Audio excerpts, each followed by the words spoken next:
I want to thank, how about this facility here? This is just a tremendous restaurant.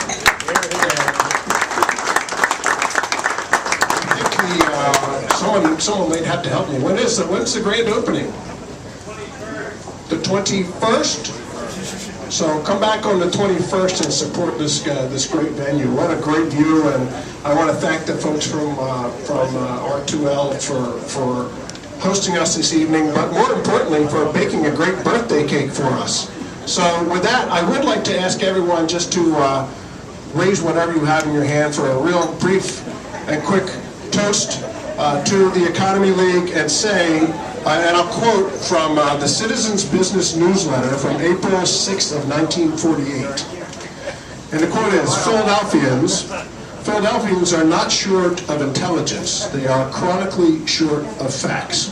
With that, happy birthday to the Economy League.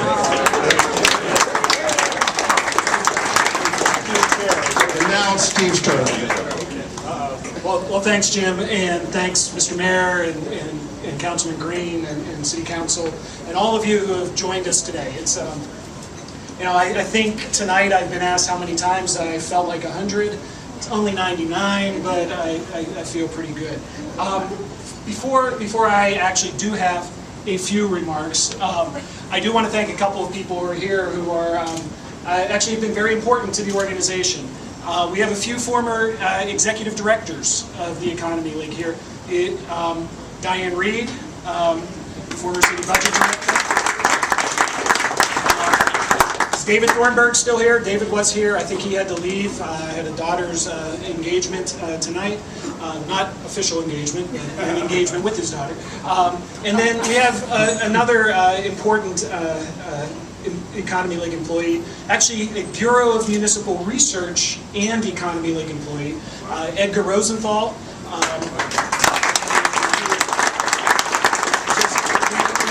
Edgar accepted our invite for tonight.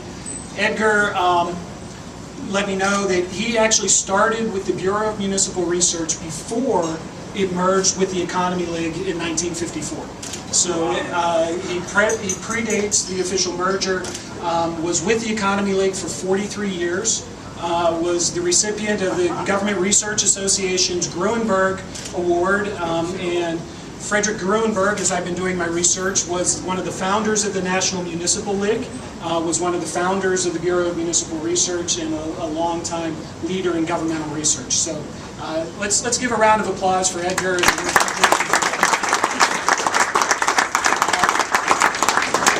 Also, I know a number of other former Economy League staff members. I think I saw Brett Mandel and Marissa Waxman, and I'm not sure if Eric Johansson is here. If he isn't, Joe Casey has him slaving somewhere away in the SEPTA bowels or manning a ticket booth someplace. Without them, a number of the projects and the work that we've done over the past years wouldn't be a part of it, including I think 4 studies of PGW and its future as it goes forward. And then finally, I need to thank the current staff of the Economy League.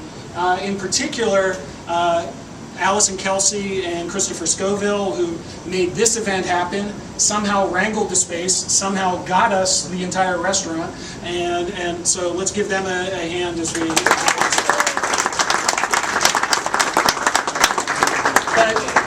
Most important, I want to thank all of you. This is an event for our supporters, for our partners, and for the folks that we work with in the region. Without you, and without the work that you do, and your support of us, we wouldn't be here. You're scrolling on the Pico right now. Oh, it is? Yeah. Oh, right. Very good. We just finished scrolling on the Pico. It's now 7:19. So in about 20 minutes, go to that side of the room and you'll see us again. Thank you.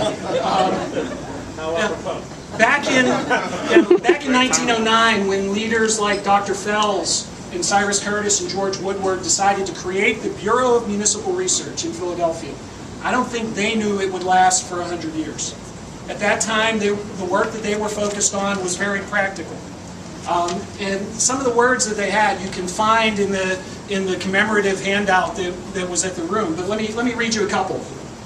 They felt that the Bureau could enable citizens to better understand the public business and for the government to render the most effective service, that the Bureau could help citizens accept proper responsibility for the success or failure of government, and the officers of government to accept the obligation to present a full and fair account of their stewardship, and how the Bureau could, and I love these words, without clamor or partisan bias, aid in the conservation and development of Philadelphia's resources, and to promote the intelligent and efficient management of the great corporation in which every citizen is a stockholder and every officer a trustee. Today, the Economy League is equally focused on the practical. How we can best leverage independent, nonpartisan research and analysis of the region's resources and challenges to promote sound public policy and increase the region's prosperity.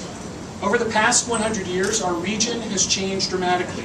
We've gone from a central city-dominated region to a sprawling region with a revitalized central core. We've moved from a heavy manufacturing economy to one built on our assets of knowledge, medicine, our geography, and our history. We now live in a global economy where we are competing with regions both halfway around the world and just up or down I-95 for jobs, investment, and talent. So as our world has changed, so has the Economy League. From an original focus on the workings and structure of government and a focus on the economy or the size of government, we now focus on our region and its ability to compete in a global economy with an emphasis on how business, healthcare, education, government, and civic organizations can come together to create a world-class region. Today, our region is home to a strong network of world-class institutions, large and small.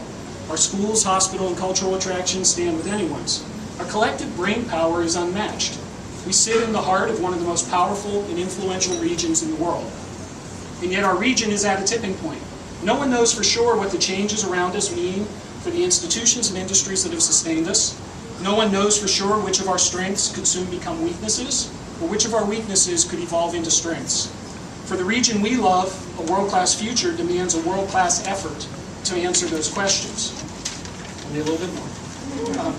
That's why the Economy League, after 100 years, still matters. In our work, we bring leaders together to look carefully at how Greater Philadelphia stacks up in the eyes of the world. We consider the lessons learned from the past, and we introduce ideas and strategies that the region can employ to chart a course towards a world-class future. As we begin our second century, we're excited that the centerpiece of that work will be our 100th anniversary initiative, World Class Greater Philadelphia. World Class follows the model we've used successfully for the past 100 years. We don't start with an agenda or even present a vision at the beginning.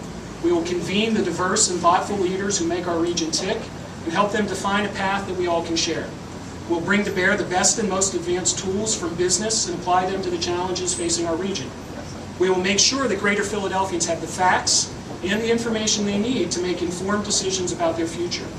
Like every other place in this nation, Greater Philadelphia faces big decisions about its priorities. We need to make those decisions based on more than our immediate challenges. We need to make them with the brightest possible future in mind and the best information and insight available. This is the work that our founders started and that each successive generation of leaders has taken up.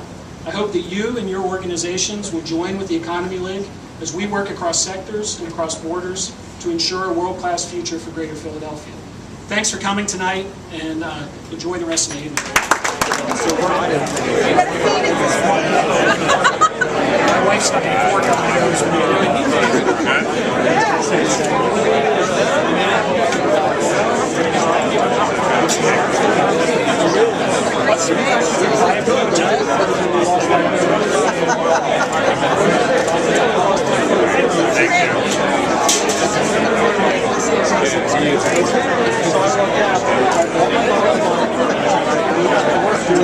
Thank you.